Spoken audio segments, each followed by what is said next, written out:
Название суры Аль-Фатиха в переводе с арабского означает «открывающая» или «начинающая».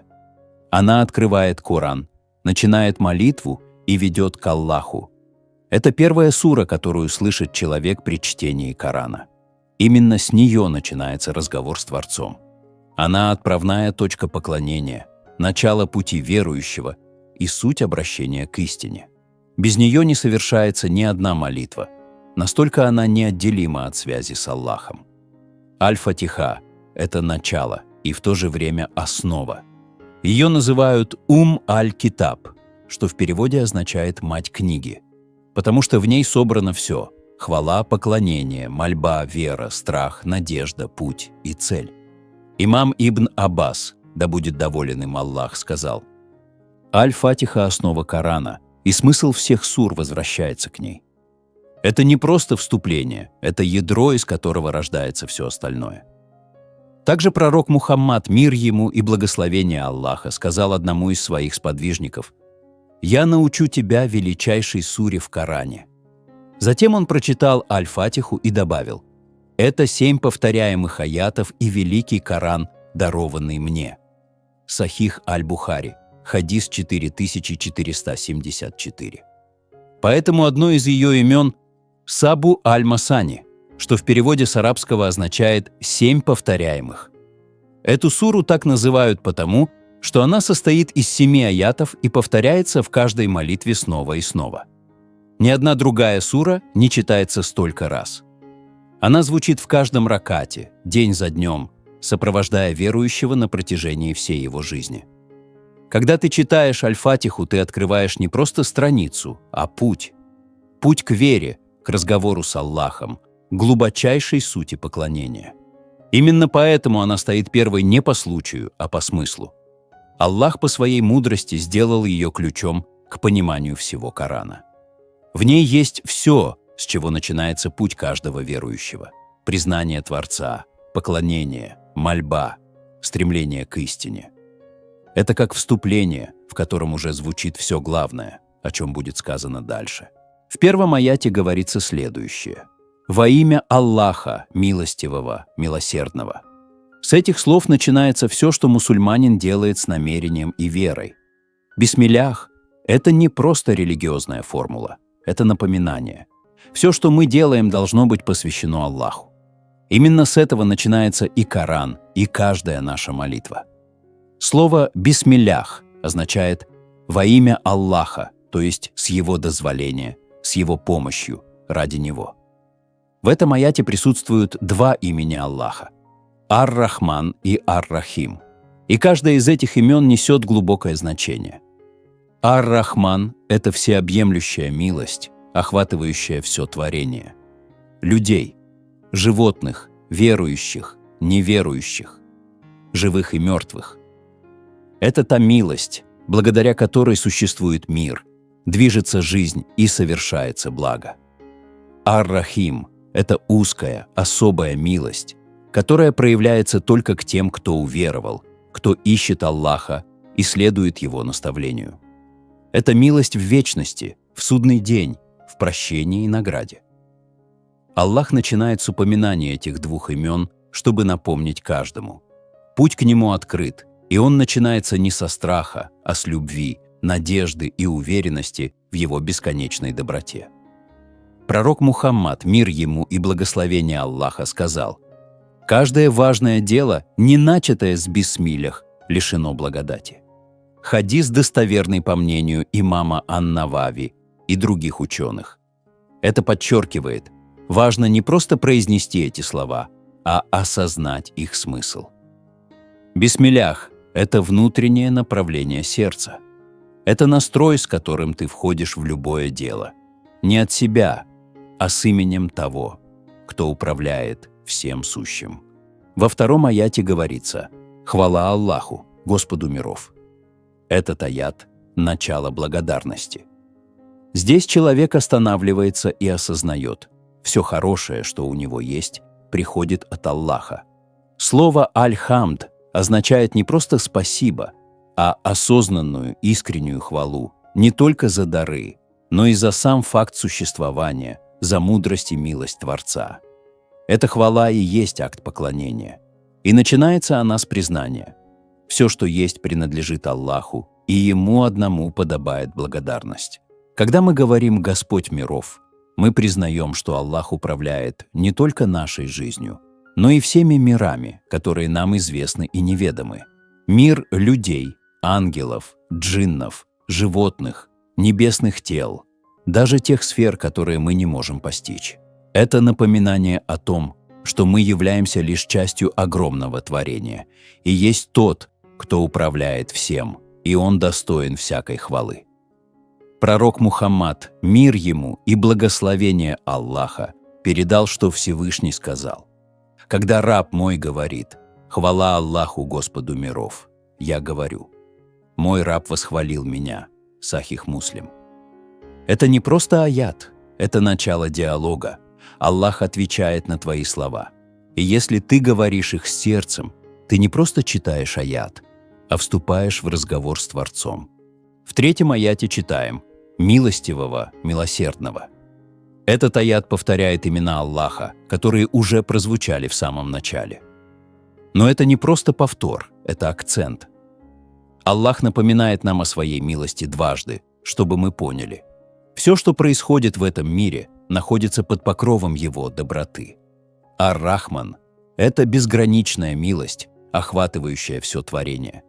Всеобъемлющая доброта, которая проявляется ко всем без исключения, к верующим и неверующим, к добрым и к тем, кто заблуждается. Это дыхание жизни, свет солнца и капли дождя, дары, которые получают все. А Ар-Рахим – это узкая, особенная милость, проявляемая к верующим. Это прощение, руководство, награда в вечной жизни. Это то, что ждет тех, кто ищет Аллаха. Ученые говорят, если Ар-Рахман – это милость Аллаха в этом мире, то Ар-Рахим – это Его милость в вечности. Когда ты читаешь эти слова, ты словно вспоминаешь, кто тебя ведет, кто прощает и кто ждет тебя после смерти. Один из хадисов пророка Мухаммада, мир ему и благословение Аллаха, передает: Аллах разделил милосердие на 100 частей. Одну из них Он ниспослал на землю, и благодаря ей мать любит своего ребенка, животные и птицы заботятся о потомстве.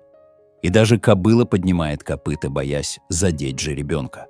Остальные 99 частей Аллах сохранил для своих рабов в день воскресения. Сахих Муслим, хадис 2752. Это показывает, как велика и неизмерима милость Аллаха. И если 1/100 уже наполняет весь мир любовью и заботой, то представь, что ждет тех, кто стремится к Нему искренне. Аллах выбрал именно эти 2 имени, чтобы повторить их снова, не для риторики, а для напоминания.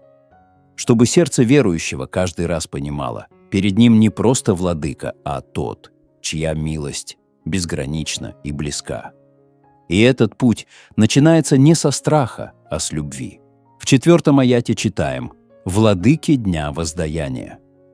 Этот короткий аят переносит нас от милости к величию и справедливости. Он напоминает: Аллах не только милостивый, но и судья. День воздаяния – это день, когда каждый человек предстанет перед Аллахом, когда откроются книги деяний. И в тот день не спасет ни богатство, ни положение, ни родственные связи, ни статус. Спасет только искренние поступки, преданность и милость Аллаха. Слово «малик» означает «владыка», «хозяин», «тот, кто распоряжается». В этот день исчезнут все мнимые власти, останется только одна – власть Аллаха. В суре Аль-Гафир в 16-м аяте говорится: «Кому принадлежит власть сегодня? Аллаху, единственному, всепокоряющему». Слово «яум» означает «день», а «ад-дин» – воздаяние или расплата. День, когда каждому будет воздано по заслугам. Пророк Мухаммад, мир ему и благословение Аллаха, сказал: «Ближе всего раб бывает к своему Господу, когда он в земном поклоне». Хадис передан от Абу Хурайры, да будет доволен им Аллах, и содержится в сборнике Сахих Муслим под номером 482. В исламе слово «раб» – это не унижение, а честь. Это знак преданности, покорности и любви к Творцу. Раб Аллаха – это тот, кто живет по Его воле и находит в этом величайшее достоинство.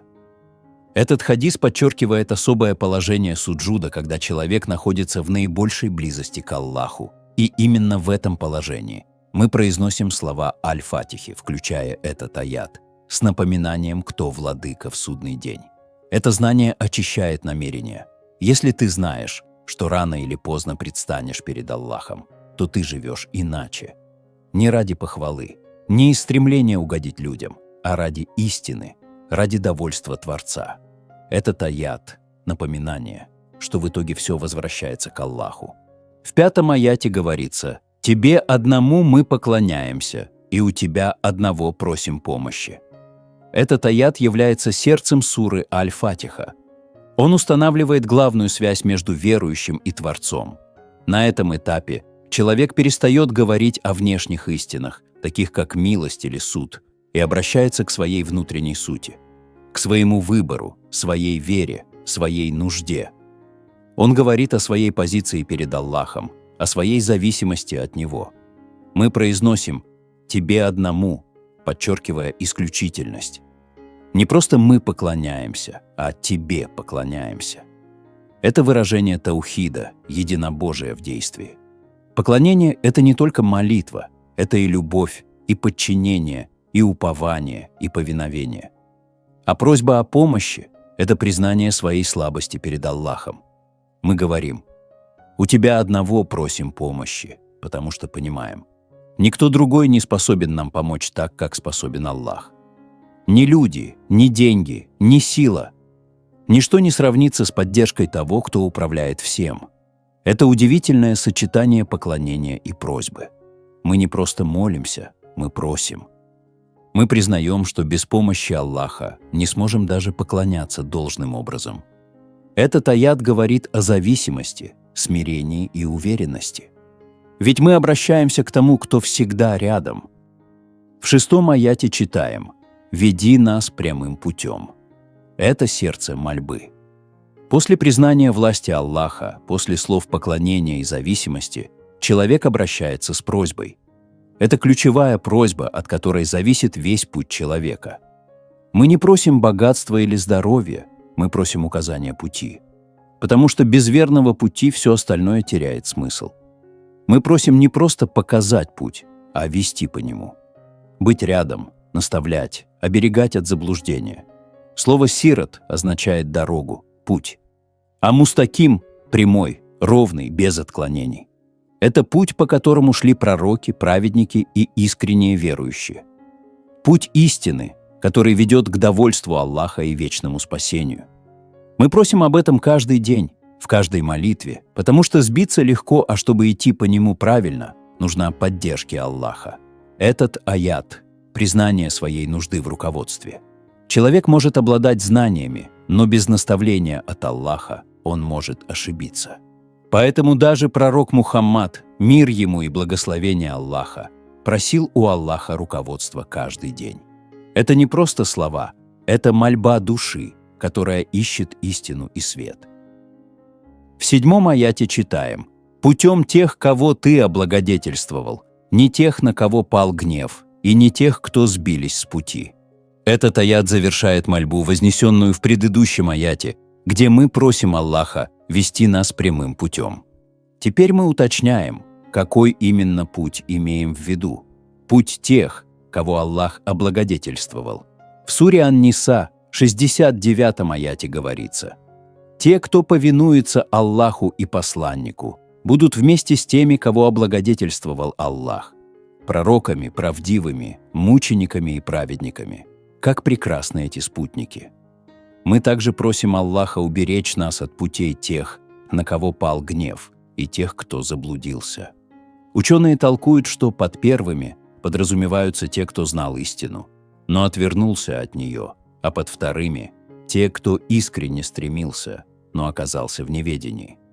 Пророк Мухаммад, мир ему и благословение Аллаха, сказал: «Аллах привел в пример прямой путь, по обеим сторонам которого находятся стены с открытыми дверями, на которых опущены занавески.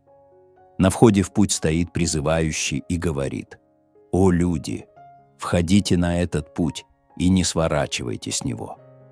Когда человек хочет открыть какую-либо дверь, другой призывающий, стоящий сверху, говорит: «А раб Аллаха, не открывай эту дверь, ведь, открыв ее, ты непременно войдешь в нее». Затем он пояснил: прямой путь – это ислам. Стены – границы Аллаха, открытые двери – запреты Аллаха, призывающий у входа – книга Аллаха, а призывающий сверху – увещевание Аллаха в сердце каждого мусульманина. Хадис передан от Ан-Навваса ибн Сам'ана аль-Ансари, да будет доволен им Аллах, и содержится в сборниках имама Ахмада и ат-Тирмизи. Ат-Тирмизи охарактеризовал его как достоверный. Этот хадис иллюстрирует, как важно следовать прямому пути и остерегаться отклонений, которые могут увести нас от истины.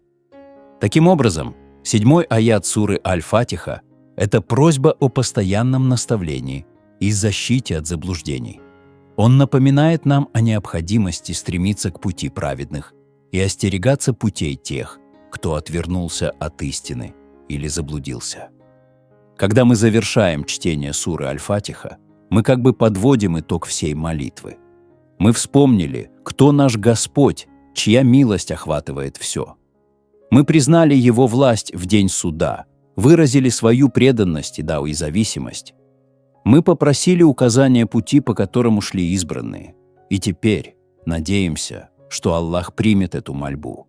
Пророк Мухаммад, мир ему и благословение Аллаха, сказал: «Не бывает молитвы тому, кто не читает в ней Аль-Фатиху». Сахих Аль-Бухари, хадис 756. Без нее нет связи, без нее нет обращения, потому что Аль-Фатиха – это и есть разговор между рабом и его Господом, в котором звучит все – вера, поклонение, страх, надежда и любовь.